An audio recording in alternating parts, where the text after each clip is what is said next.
Hey, everybody. All right, I have the best news you're going to hear all semester. We are done with dissection labs for the rest of the year. So congrats. Good job. I know, and listen, I like dissections. That's one of my favorite things to teach. And I know that's not everybody's cup of tea. So if you hated them, you're done. Congrats. Even if you did like them, I still understand that doing dissections in an online course is a lot more work than it is in a traditional course.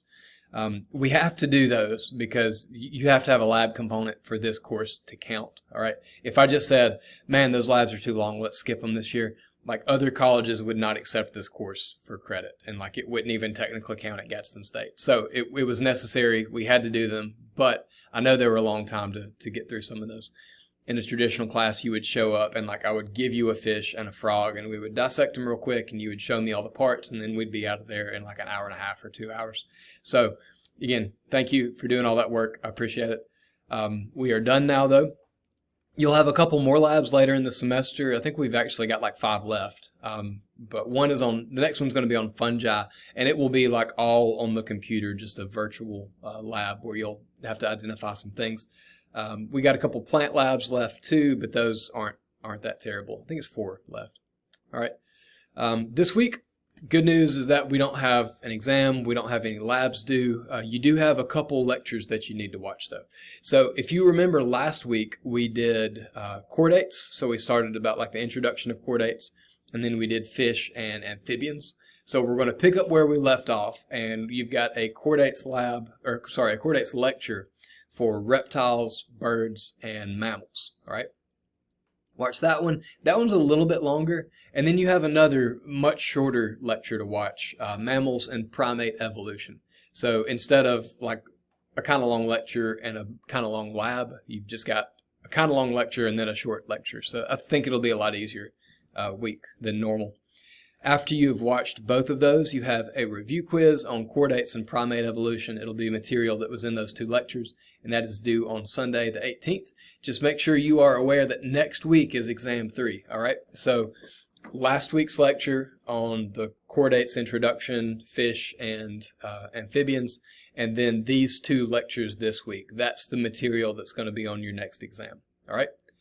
I'm not to stress you out about things that we're not even covering yet, but after we're done with the animals, this test will be our last animal exam. The next exam is going to be on fungi and plants. Out of all the exams we have this semester, exam 4, the next one, is usually the toughest one. Now, there are plenty of students who do really, really well on all of them, and some of them do really good on exam 4. But the reason I'm saying all this is you want to really take advantage of exam 3 and all the other exams. Get you some really, really good grades in there.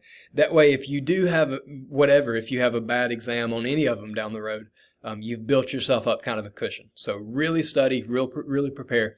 If you're doing pretty good on those, don't put it on cruise control yet. Make sure you're really studying.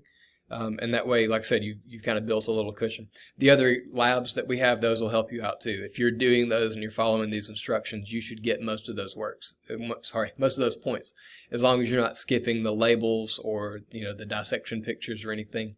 Those should really help you out. So just do all of the work, and it'll really, really help you at the end of the semester. Okay? So that's it. If you have any questions, if you need any help, let me know. Oh, one more thing real quick, sorry. I don't know if you've noticed, but we're at week 9. There are 18 weeks in the semester. So we are basically at the midterm. We're at the halfway point right now. I always like to tell students to check your grade around the midterm of the semester. See how you're doing.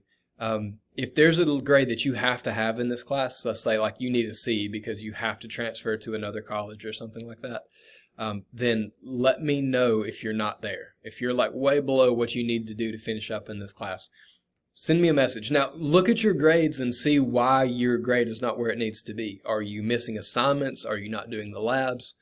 Is it exam grades? And just kind of be honest with yourself, evaluate how you're doing. If you need any tips, if you're like honestly confused of why am I not doing better in this class, send me a message and I can kind of look at your grades and hopefully give you some tips or some advice on how to prepare better or things like that. But just let me know.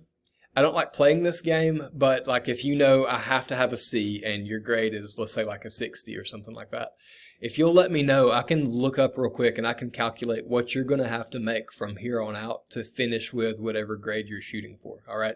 It's kind of early in the semester to be doing that. So my advice for everybody is just study and do as good as you can. But if you need that information, let me know and I can figure that out for you. Okay. All right. So that's it this week. If you have any questions, let me know. Thanks.